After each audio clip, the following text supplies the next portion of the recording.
Welcome to this week's episode of the Deliberate Leader podcast. And this week I'm joined by a very special guest, great friend of mine, 𝗓𝗏 Liberopoulos. 𝗓𝗏 is a seasoned commercial exec and HR leader turned builder of better leaders and high performance teams. 𝗓𝗏 is leading two really important ventures, Impactology, which develops the next generation of resilient business partnering teams across HR, finance, procurement, all disciplines, and guides CEOs and their teams through uncertainty, helping them develop the leaders of the future.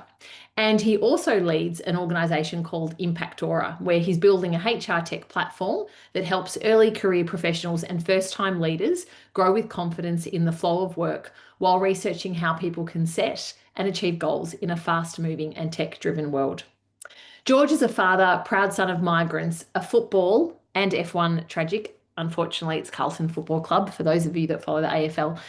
Film buff, mental health advocate, and he never misses a gym session with his kids. Please join me in welcoming 𝗓𝗏 to the Deliberate Leader podcast. I know that you're going to enjoy this discussion.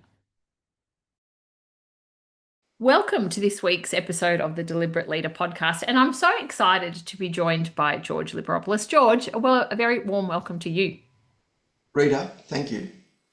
This is so exciting. You and I have worked forever together, but this is the first time that we've really done it in this format. And I know we're going to have a great conversation today. So thank you again.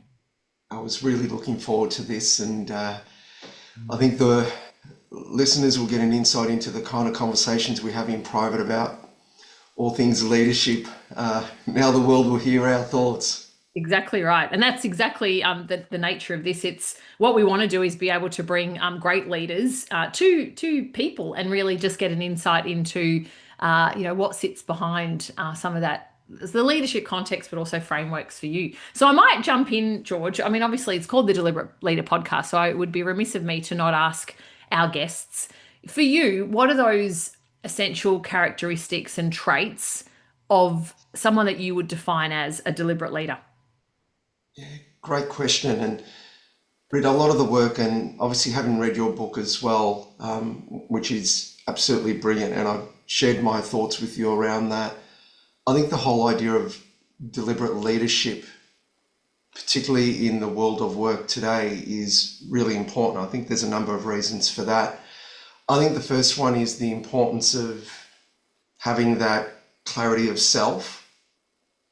So it's one thing to have a vision, but understanding who you are and what matters to you is critical, because without that sort of grounding in terms of what's important to you and what gets the best out of you, there tends to be chaos as well, because you're going to be pushed and pulled. So I think as a deliberate leader, you need to have that solid grounding and clarity of self. I think the close cousin to that, Rita, is also someone who's values driven. So again, similar to clarity of self, but this is where, the choices you make are anchored in some long-term principles that are important to you and not short-term what's in vogue today. And that's really important, that you're not being pushed and pulled depending on where the tide's going, compared to having that sort of really solid grounding. And I think finally, it's having that courage to behave and act with a long-term view in mind. And it's not only about the decisions you make, but also that long-term view about being deliberate in how you create long-lasting and sustainable relationships. Because without that, then, as we know, Rita, and I think we're sort of testament to that, we first worked together over 20 years ago, and here we are today. So if anyone was to tell our 5-year-old selves when we first met, Rita. Very generous, 𝗓𝗏. Yes, thank you. Okay. 20 years, yeah. But if anyone said to you, in 20 years' time, you'll be on this thing called a podcast and you'll be talking about all things leadership, you would sort of say, like, what are you talking about? So the whole idea of, having that courage to act with long-term conviction is important, because you stay the course even with your decisions. So sometimes it may not be a popular decision. It may be a decision that you maybe you're not going to like in the short term, but you've got to stay grounded, particularly when the stakes are high and you're in a high pressure environment, that you don't wilt. I think that's what makes a deliberate leader. George, I think so that the key things I've got out of that are the clarity that, you said clarity of self. And if we don't have that, then we've got chaos, which absolutely, brings so many images to mind. I think that's spot on. And then you talked about being values driven. And then you really said, that long-term view with that focus on the relationships. To get that clarity of self, what have you found has worked for you? Because obviously when we start off, when we were 5, when we start off, as emerging young leaders, some naturally will have that sense of clarity and direction, and some won't. And for most, it's a journey of that evolving and emerging. For you, what has helped you to find that clarity and that sense of direction so you can be deliberate in how you lead? There's probably a couple things. And if we're looking at the whole idea of nature and nurture here, if we're looking at more the nature, I think I've got a lot of my mum's traits in that respect. Someone who's really considered and pragmatic and can sort of think beyond the now and sort of look forward. I think that influence is really important. And likewise, having an older brother who was already a number of years in his professional career when I started my professional career. So having those sort of words of wisdom were really important for me.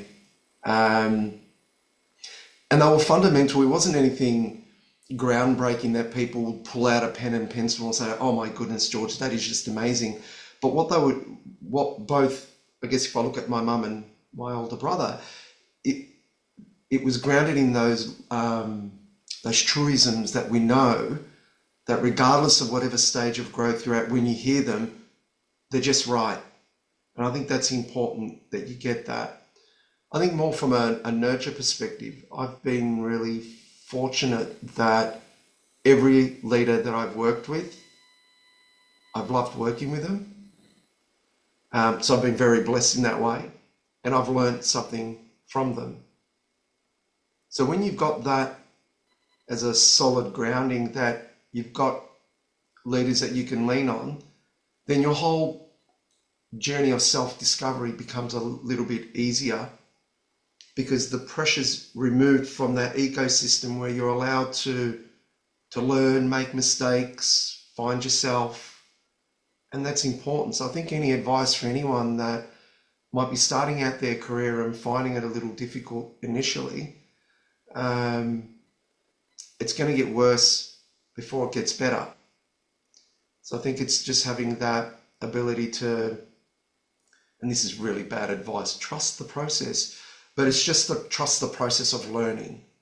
And that through that, you'll start getting insights and self-awareness that will make the hard decisions today hard. The harder decisions become easier over time, because you've got that grounding, that sort of experience, even knowing that you got people around you, that you're never alone.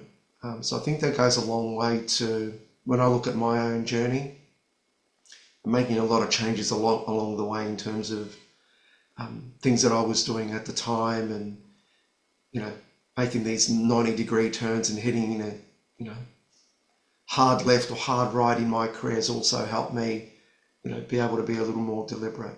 Yeah, I think it's great advice, George, particularly around whether you're at the emerging leader stage, or even, as you say, being faced with different options and turns, and that nature of being adaptable. But I loved that you use that term, the truism, because that is what is it? It kind of makes me feel like it's foundational. It's just always going to be there. It's safe. It's just what I know to be true that that you use as a guide.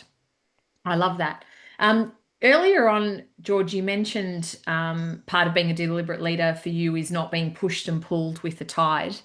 And how does a leader navigate this balance between being adaptable, because we know that that's super important in leadership. You've got to be able to be adaptable, but also staying true to your principles, your values as a leader. Yeah, it probably relates back to some of those essential traits that I mentioned in terms of being a deliberate leader, and as the question suggests, Rita, that adaptability is necessary. So without that inner compass that I spoke about earlier, then you do feel that push and pull. So I think the anchoring belief around that is that somehow being adaptable and being deliberate means that you're rigid and reactive, but it's the opposite. You're actually responsive and open.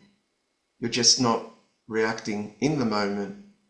So when you are working in those situations where you're confronted with a difficult decision or a difficult situation, being adaptable is, let's think about this in terms of a guiding framework that sort of moves away from a professional setting.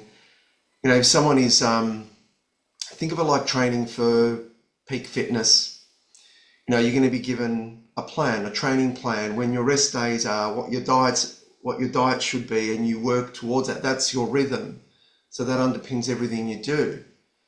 But the best results being adaptable means that you're actually listening to your body and adjusting along the way.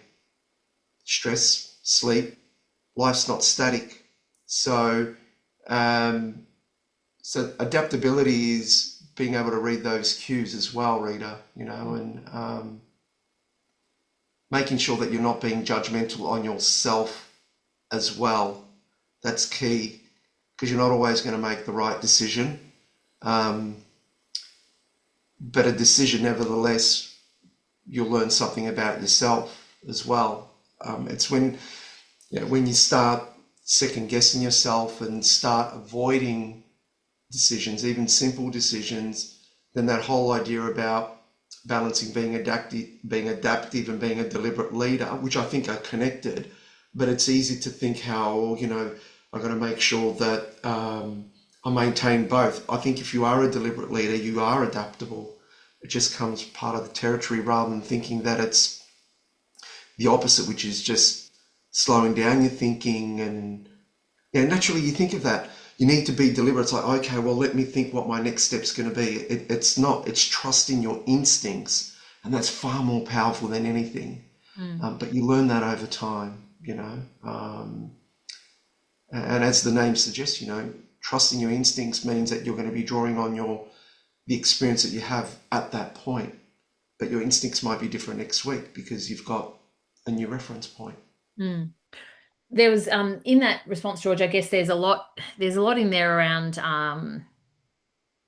adaptability. So, but having a strong sense of what you need, and you likened it to that fitness plan, which I think is a really good analogy, because there's the discipline associated with what I know is going to serve me well. And often in leadership, we think about that around our guiding principles, our values, as you talked about, those truisms, and people influencing that for us too. And then what I loved about what you said was that this adaptability, then kind of, we know that that's the plan, but we've got enough room and flex there then to respond to whatever we may need to. And I think for a lot of leaders, what I often hear is that they can become too steadfast and rely too much on what they know to be true, without leaving some wiggle room in there to just consider some different possibilities, and maybe adjust and adapt their response. Yeah, and Rita, if we're looking at the whole idea of adaptive leadership as well, the whole concept of adaptive leadership is that you're not going to have all the answers, and it's creating space for yourself, for others to do work that is aligned with their strengths. And I think secondly to that, being adaptive as well is actually saying, well, this has served me well to this point, but moving forward, it's not going to serve me anymore. Therefore, I will let it go. But I will need to start doing something else in return to ensure that it's reflective of my current development, my current direction. So that whole adaptive is a superpower in many respects, using your terminology, Rita. It is a superpower that you can actually say, this has got,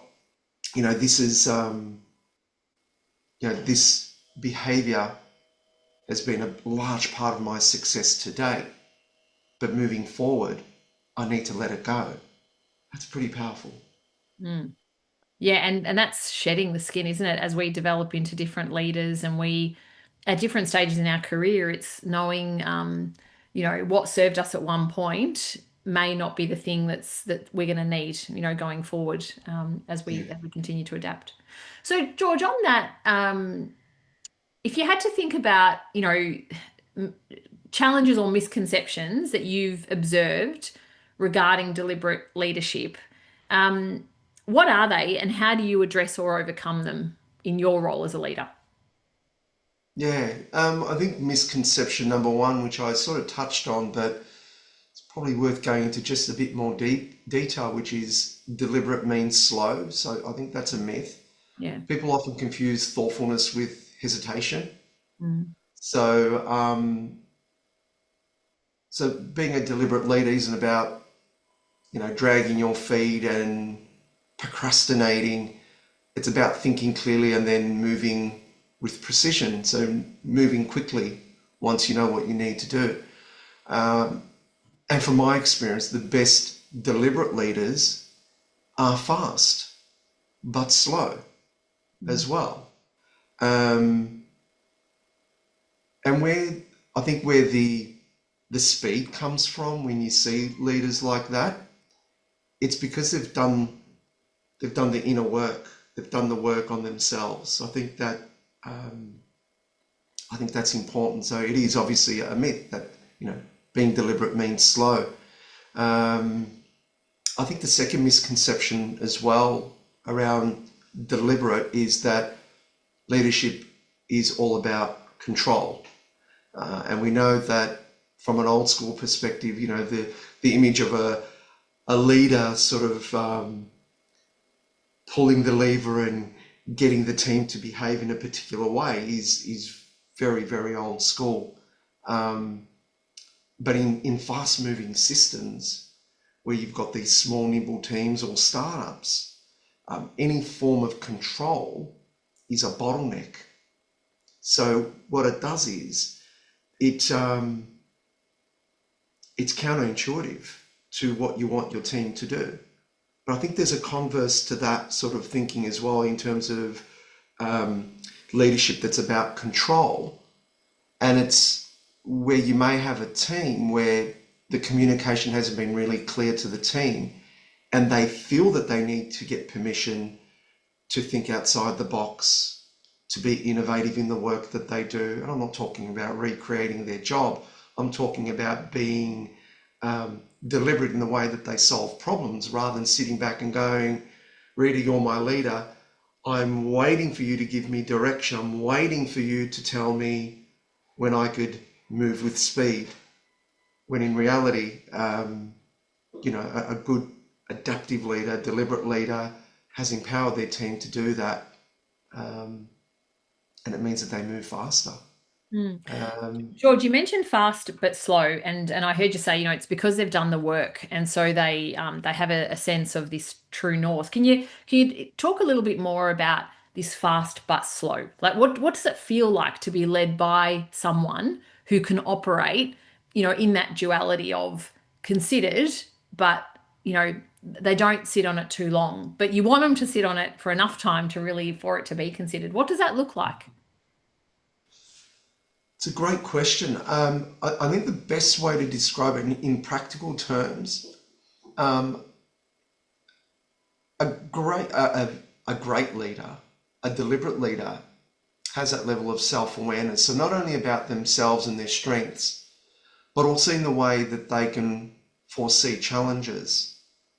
So that thinking slow really comes in the medium and long-term thinking a leader would undertake to try and work out, around that corner, what are the potential challenges that we're going to face as a team?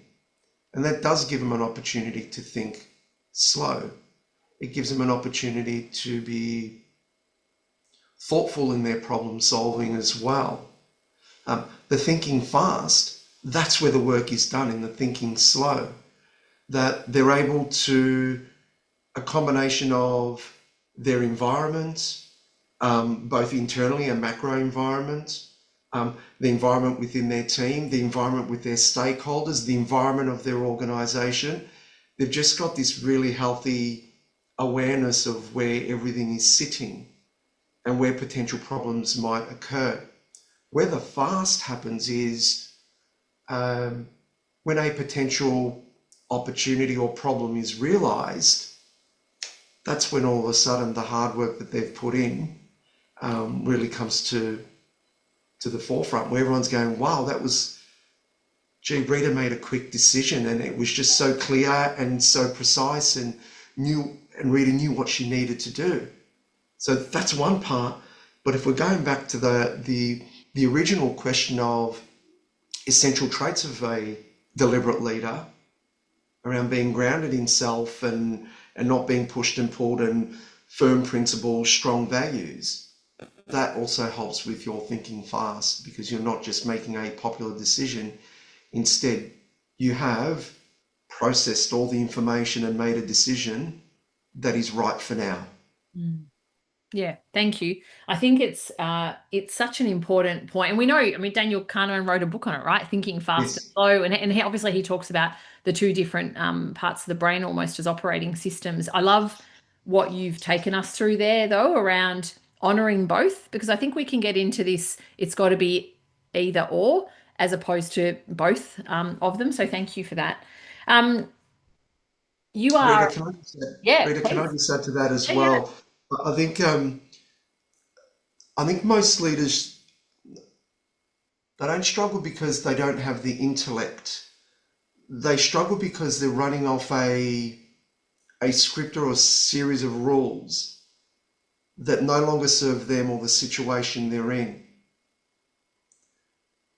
And that's when you get a situation where then all of a sudden the well-being of a leader starts diminishing, because they don't have that inner awareness to be able to step back and say, the best decision at this point is for me to step away and go for a walk, go to the gym, get my sleep, because that's the thinking slow as well. It's everything that you do outside of all the decisions that you make day to day. So when you're overwhelmed, but you haven't done that,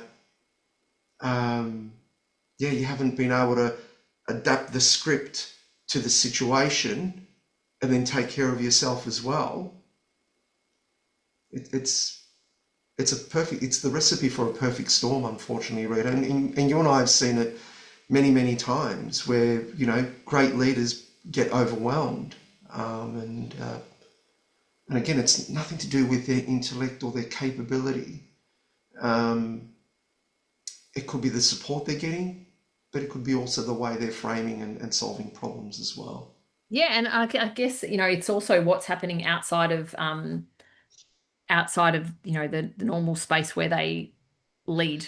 And really, and I hesitate in that, because we're leading all the time. As leaders, we're leading within our homes, we're leading in community groups, we're leading within friendship groups, we're leading, within our workplaces. But if we're not doing all those things, as you suggested, that are the support activities, that really that are part of the recovery. And that's where, when you said that slow part, that's exactly for me what it is. It's that recovery. So then you've got everything that you need to then be able to think fast when you need to.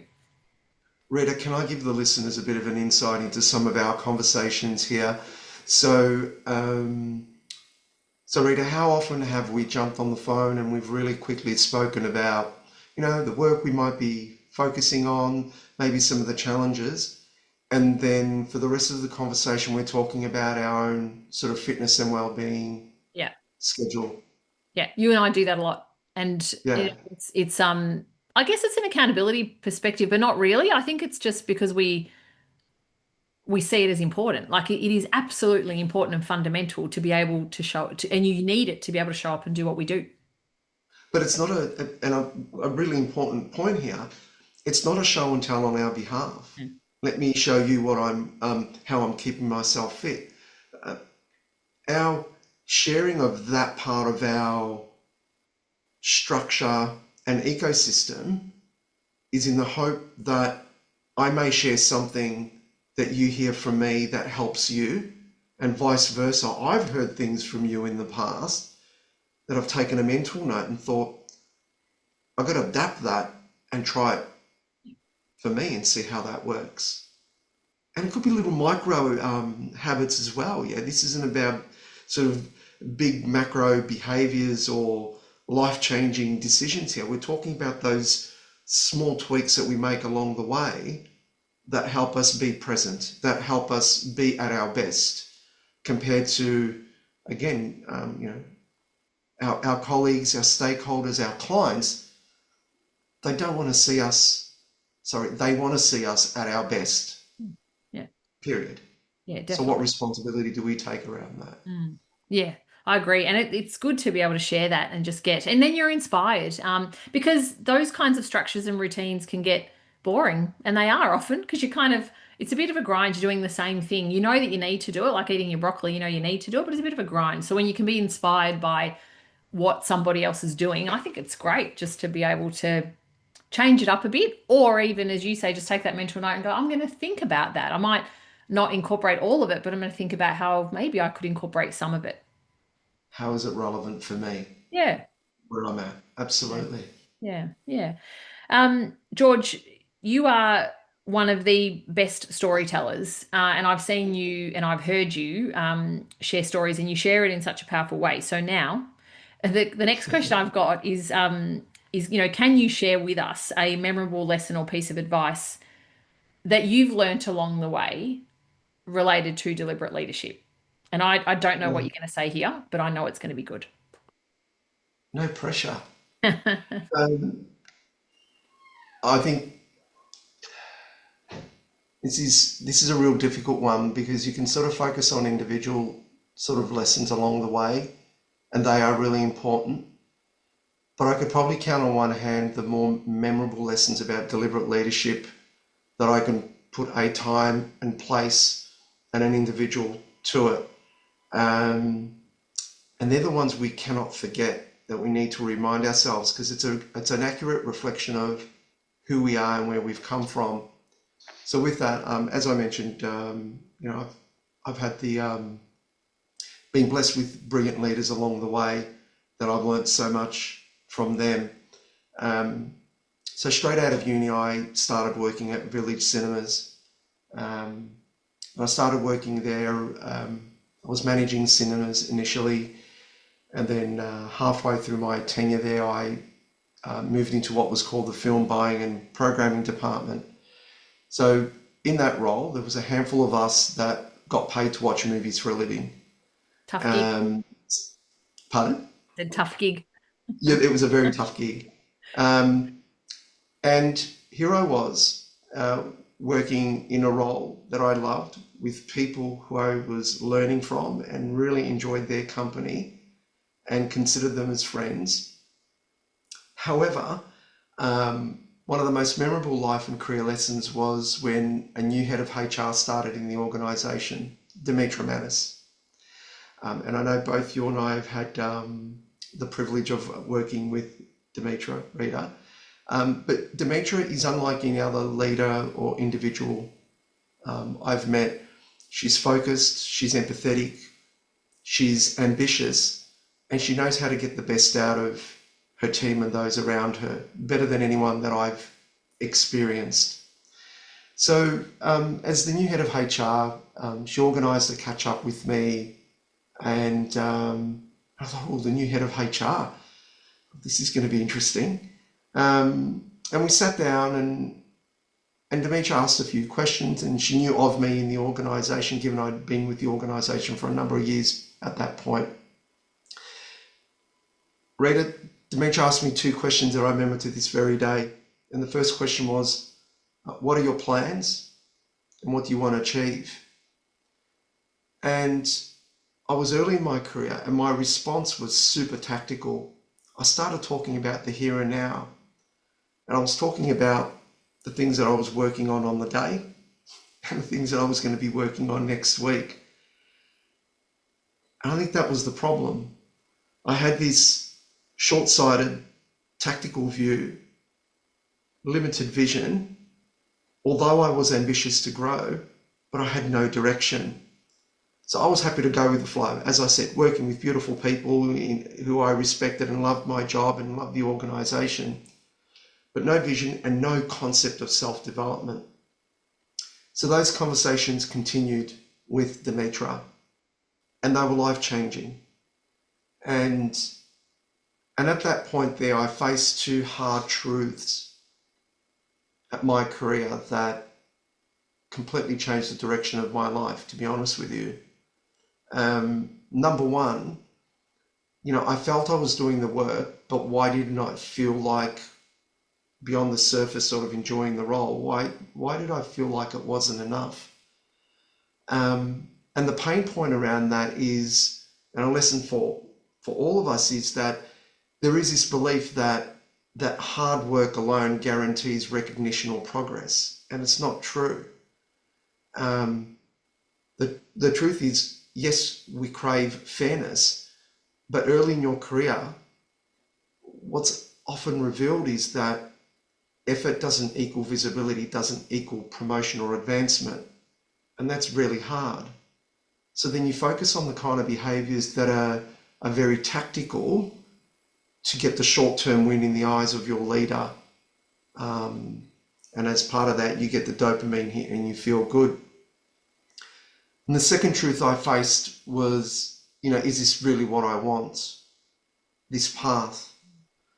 And there was Demetra made me realise that there was a gap between my ambition, my expectations of the current role, and the reality if I continue down this path of where I would be. And the reason I say that, and I don't mean it to sound really sort of fatalistic in terms of I was heading a direction that would be not great for me. I could have followed down that path, but I don't think it would have had the same level of adventure, the same level of learning, the same level of challenge, because I wouldn't have taken the path less travelled or the road less travelled. I would just continue doing what I needed to do. So, and I've got to admit, that was my first taste of adulthood as well, Rita. That friction that I experienced there, and I just found out I was going to be a dad for the first time. So all these things came together in a sort of perfect circle. And what it meant for me is I went back to uni part-time for 6 years. And I needed to upskill myself. I needed to set myself up for that next phase of my career. I changed direction. I changed what I was doing, complete 180. And, what I learned with that too, Rita, is, it starts with responsibility. And you're not going to get it right straight away, but it's through that process of self-discovery, life experience, maturity, self-awareness, all those things that you can't outsource, that you just need to live and learn from, but know that, it's an important part of your journey. So that for me is the most memorable lesson about deliberate leadership and how it shaped me forever.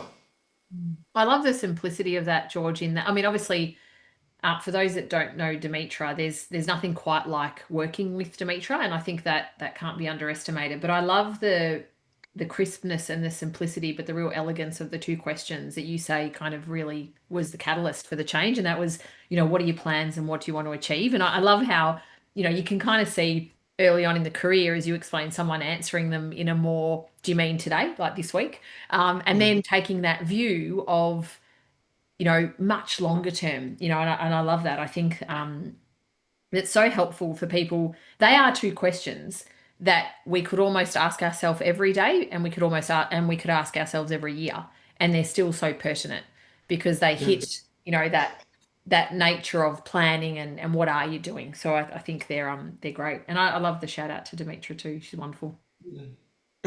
Rita, with that as well, it started a process for me around understanding what purpose meant for me. And what I learned way down the track, by the way,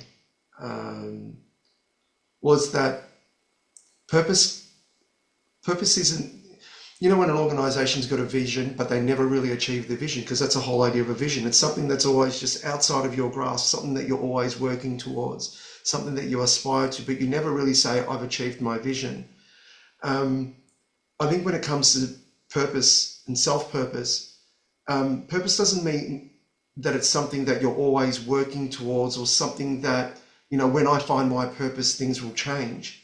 I think that's fraught with a lot of danger, because you're not present, you're not being in the moment, you're not enjoying the work that you're doing with the people that you're working with, and you're always just getting ready for something that's down the line. So what this whole process, and I guess when I look at my career as well, is that purpose is found in the work that you do today, because it's an accurate reflection of what is driving you and why are you doing the work that you're doing today. So it's a really good reflection of what is it about this role that drives me, that gives me some purpose. And I get it. Individuals might hear that and say, yeah, but I'm in a role that I don't enjoy, working with a leader that I don't respect. My suggestion is strip all the external factors out of the way, and there will be, with good self-awareness, there will be things that you will find about this role where you feel like you're being dragged, or it's not consistent with where you want to be, that you enjoy. And it's those small insights that, by having the awareness to focus on them and then amplifying them, you give yourself that opportunity to go, what is it about this part of the role that's only 5% of my role that I really, really love? That gives me a good sense of purpose and enjoyment in what I do. So that's a lot more attainable, rather than feeling like I can't wait to find my purpose, and when I do, it's going to be great. And it's not it's not the case. Yeah, I love that, George. It's, and it's a really nice way to think about finding the purpose now. Like it kind of, it forces you into the present, and it forces you to control the controllables, and so therefore, what am I getting out of this? What does keep me here? Because we can really get locked into it's terrible, my leaders, doing this, that, and the other, and the work I'm not enjoying. But I think it's a good reminder around how is it fulfilling your needs now? And if it's not, then you've got decisions that you can make around that. Yeah, absolutely. Yeah. Okay. In the role, that you do, obviously you're working with leaders and different clients. How do you help them to create and maintain this, a deliberate leadership approach and a deliberate leader approach in the work that they're doing? How do you do that for them? First word that comes to mind is, it depends. So what does that mean? It means that a large part of developing a deliberate leadership mindset for a particular team or a particular organization, you need to have insight into their current context. So everything about leadership is contextual. There isn't, and that is why no one has published that single source of truth book or YouTube video or podcast that says, this is all you need to know. This is it. Everything else You just do not need to worry about it. This is the answer. So what does that mean in practical terms? So once you've got an understanding of the context of that team and that organization, then it's about creating the right conditions for them to develop and grow. And it could be in the way that you interact with them one-on-one, one to small group and one to larger group. It needs to be contextual.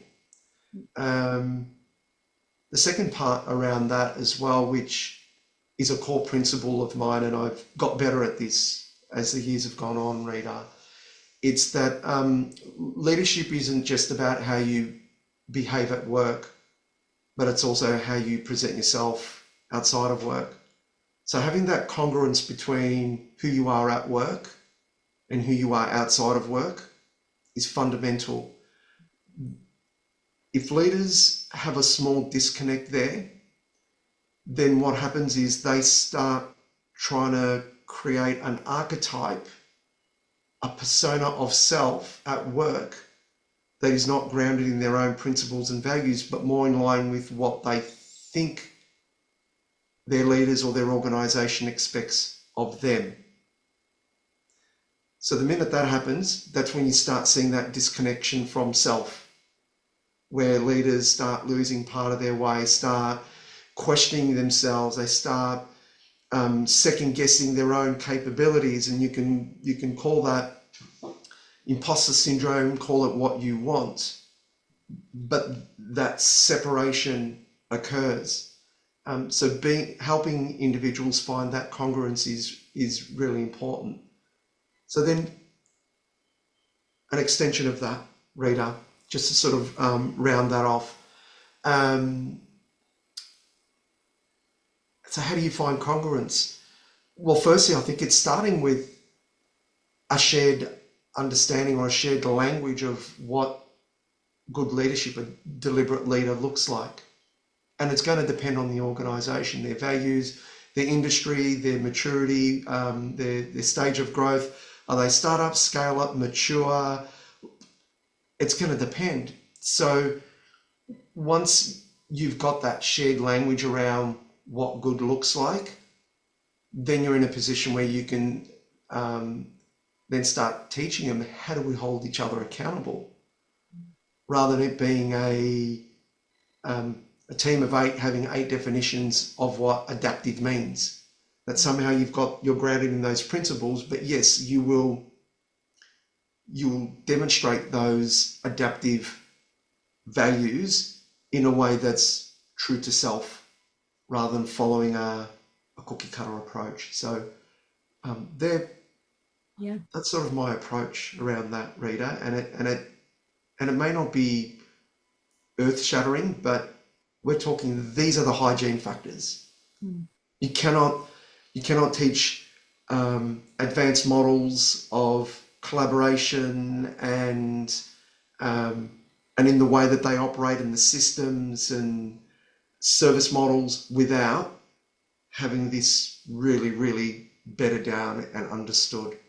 Yeah, I think so what I'm hearing in that is, really know the team, because you talked about knowing the context, knowing how to grow and develop them, and then having this congruence. So we've all got this shared understanding of what the thing is, whether it's a capability that we're developing, or even, a strategic plan or whatever it might be. But the message I'm hearing in that is know your team.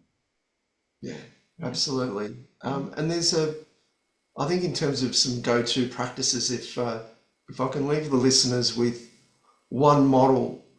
So if anyone said to me, okay, you got to recommend one model that I need to get myself across that can help me with that knowing myself, knowing my team. And that one model, Rita, you and I know it very, very well, and it's the 𝗂𝗓𝗄𝗏 window. Yeah, definitely. Yeah. It celebrates its 70th birthday this year. Wow.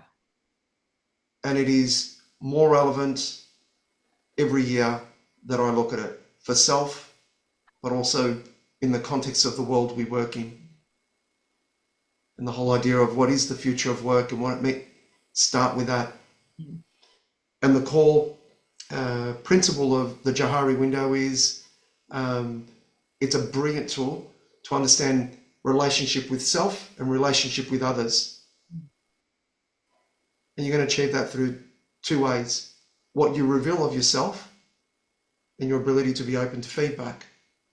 That, in a nutshell, should be the basis of anyone that's ambitious and wants to develop and grow. That is the fundamental. Start with that. Understand that inside and out, and how to apply it in a team context.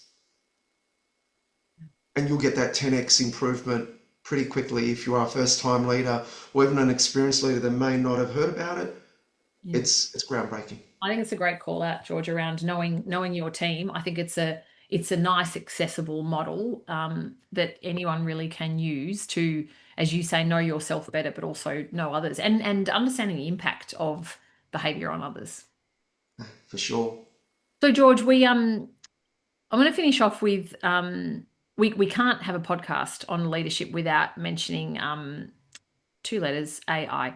And so I'm curious. Obviously, it's changing all the time. I was on a call with some people the other day, and just as we were on the call, ChatGPT released its version 5, and everyone was, having some discussions around what that was doing. I don't think it's too revolutionary, but with this increasing influence of AI, my mum the other day asked me about ChatGPT. She's in her late 60s now, and she said, "What is it? I hear people talking about it. Like, what is it? What does it do?"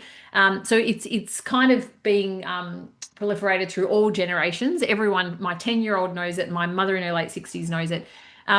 What do you see the challenges around deliberate leadership with this influence, this increasing influence in AI? And what can leaders do to best set themselves up to be really sustainable, and have this sustainable but yet fulfilling career? Yeah, this is where the conversation around AI can jump into the weeds really quickly in terms of the technology itself. But if we pull out the AI acronym out of the conversation, and we just call it a seismic shift in the way that we work, interact, and the way we deliver value, it just happens to be AI is the delivery mechanism of that. What leaders can do is start with back to truisms, that whether it was AI or anything else, and the first truism is that you can't outsource your self-development to anyone. So this whole era of waiting for your leader or your company or your mentor to develop and grow you, it's done. Does it mean that your leader and company doesn't play a responsibility? Absolutely they do. And when you are in a position where your organization has invested in your development through a program or whatever delivery mechanism to help you develop and grow, be very thankful for that's happening. So let that be a compliment to everything that you do for yourself. Because the best leaders I've seen over the years are the ones that work on their self-development in isolation to whatever's happening in their organization. So what they do in that respect is they future-proof self through things that are important to them. So you've got to be planned, you've got to be invested in your development, and it's got to be a non-negotiable. So I think that's the first one. The second one is related, but it starts with responsibility. So I'll build on that whole idea of you can't outsource your self-development.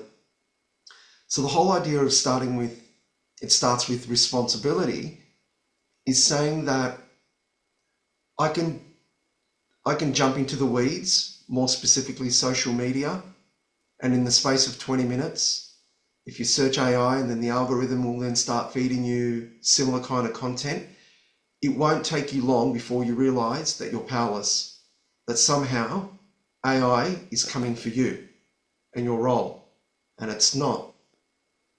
Where the disruption will happen for yourself is if you don't know how to utilize AI in your domain expertise and in your role. if you don't adapt in that way, then yes, it's not AI that's going to disrupt you. It's going to be someone who knows the technology and how to leverage it to get the best out of yourself in your current role. And the best way to do that is really tighten your focus. So rather than thinking how is AI impacting the world, think about how is AI impacting finance, how procurement, HR, marketing, sales.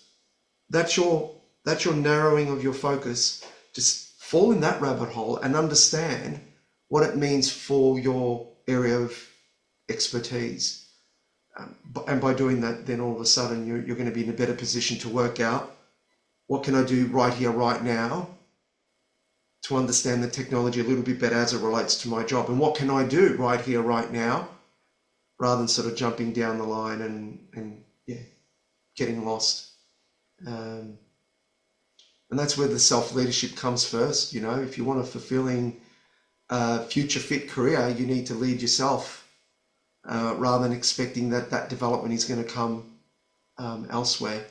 But again, I don't want to underplay the importance of a strong leader or strong coach in this, but see that as something that augments what you're doing for yourself. Think of it like a PT. Yeah. If you go to the PT once a week, but you don't do anything else, you'll get some benefit, absolutely. But it's the sessions and the hard yards and the reps that you put in outside of that time with the PT. The other day I saw a really cool job, and it's an AI whisperer. And I was like, that is a cool job. And what this AI whisperer role does, it's designed to give better prompts.